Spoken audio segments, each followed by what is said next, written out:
အကောင့်တကအကောင်းဆုံးကိုမှစားသုံးခြင်းသူတွေအတွက်အထူး special စိုက်ပျိုးထားတဲ့ရွှေဒူးရင်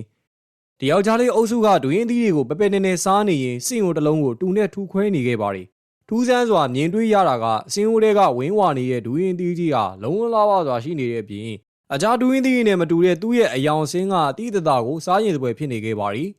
ရွှေစင်းလိုဝင်းဝါနေတဲ့ပြင်စင်အိုးတွေထဲကတီးခိုင်းထားတဲ့ဒူးရင်သီးကိုရွှေဒူးရင်လို့ခေါ်ဝေါ်ကြောင်းရှင်းပြနေပြီးတော့နောက်တက်ရှိသေးတဲ့တလုံးကိုတေးချမြင်အောင်ပြသပေးခဲ့ပါတယ်။ဒီသီးကထူးခြားသလောက်လဲဈေးကလည်းအင်မတန်မြောက်ကြောင်းရှင်းပြပြီးတော့နောက်တဲ့တလုံးကိုထပ်မံခွဲပြမလို့လုပ်ပြီးကမှပဲ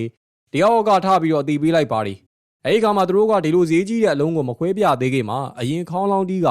အောင်ပွဲခံလိုက်ကြပါတယ်။အဲဒီနောက်မှာတော့ဒူးရင်သီးတွေကိုခူးသွားပြီးတော့တိုးလောင်ထားတွေကိုလိုက်လံပြသရင်းနဲ့ရွှေဒူးရင်ဟာဒီလိုတာမန်ဒူးရင်တွေထက်ပိုပြီးတော့ထူးခြားကြောင်းလက်တွေရှင်းပြပေးပါသေးတယ်။သူတို့ဘက်ကတာမန်မွန်ထောင်းသီးလေးတွေကိုပဲစားပြရင်းနဲ့အထူး special စိုက်ပျိုးထားတဲ့ရွှေဒူးရင်အရသာကိုတော့တိတ်ပြီးတော့မှုေးကြိုင်ချိုအီနေတဲ့အကြောင်းအသေးစိတ်ရှင်းပြနေခဲ့ပါတယ်။ပြောရင်းဆိုရင်စင်းရောအောက်ခြေကနေအသားလေးတူနဲ့ထုကထွက်ပေါ်လာတဲ့အသီးတွေကိုကြည့်ပြီးတော့သူတို့ဘက်ကဓာကြီးသာရောင်းထွက်လို့ရှိရင်တော့ငါတို့ချမ်းသာပြီလားမသိဘူးလို့ပြောနေကြရင်းနဲ့အားရပါရရီမောပျော်ရွှင်နေကြပါတယ်။